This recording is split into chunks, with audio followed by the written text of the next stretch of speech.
Fil-50 jum tal-ġuri kontra Jorgen Fenek, il-qorti komplet tisma' l-aħħar argumenti tal-partijiet. Punt importanti jkun dak relatat mal-investigazzjoni tal-Pulizija dwar terzi persuni li setaw kienu involuti fil-qtil ta' Defni Caruana Galizia.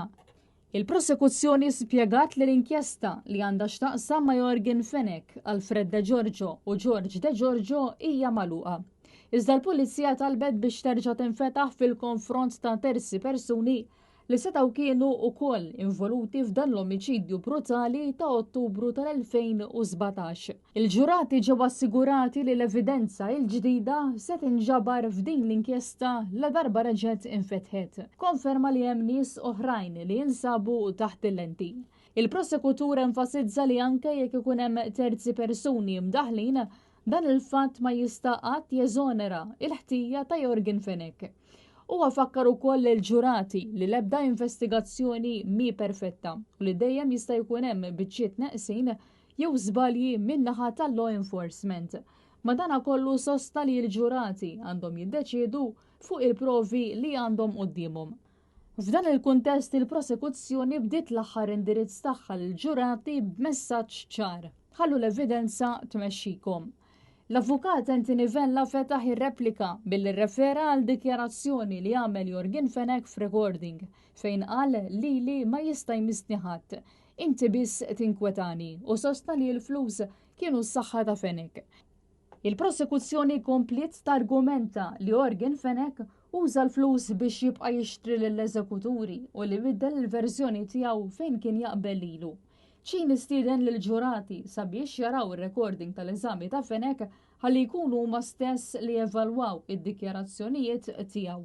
Dwar Melvin Tewma l-prosekuzzjoni qalet li x-xhieda tiegħu m'għandix titqies bħala Vanġelu, iżda għandha tiġi evalwata b'kawtela u b'riqqa. Madankollu sostniet li Tewma huwa korroborat mir-recordings u minn evidenza oħra.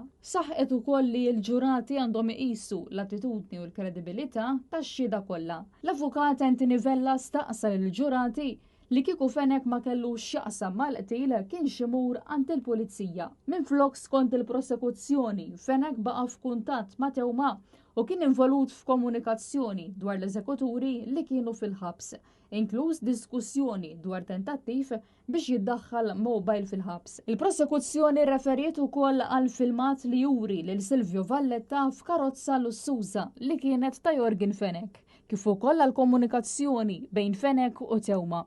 Skont il-prosekuzzjoni dawn huma elementi li għandhom jiġu ikkunsidrati fl-imkien. Aktar kmieni d-difiża argumentat li Fenek ħallas biex iwaqqaf il-qtil u li wara l-qtil għadda informazzjoni lil Tewma b'sens ta' lejaltà. L-avukat Anthony Vella min-naħa tiegħu staqsa jekk dan kienx komportament ta' bniedem innoċenti. Il-prosekuzzjoni sostniet ukoll li rilevanza mhijiex biss dwar min kien il-mandant, iżda dwar ir-rwol li skont l-evidenza kellu Fenek bħala persuna li tat il-flus u għaddiet informazzjoni sigrita.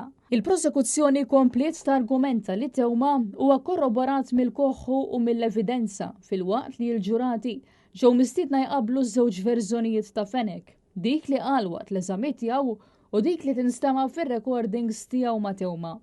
Aktar kmieni matul is-seduta l-avukat Charles Merċieqa insista li Kiċ Kembri huwa prim giddieb, viljak u manipulatur.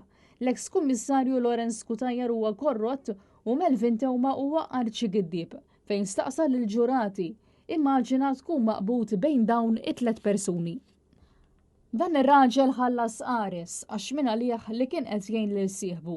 Iddikjara l-avukat Charles Merċieqa b'referenza għal Jorgen Fenek li skontu kien qed jgħin lil Kiċ Kembri. Il-prosekuzzjoni f'dan il-ġuri qed titmexxa mill-avukati Godwin Cini, Anthony Vella u Danica Vella mill-Uffiċċju tal-Avukat Ġenerali. Id-difiża qed titmexxa mill-avukati Charles Merċieqa, Gianluca Caruana Karin u Gianella De Marco. Dan fil-waqt li fisem il-parte ċivile hemm l-avukati Teris Komodini Kakija u Jason Azzopardi li qed jidhru għall-familja Caruana Galizia.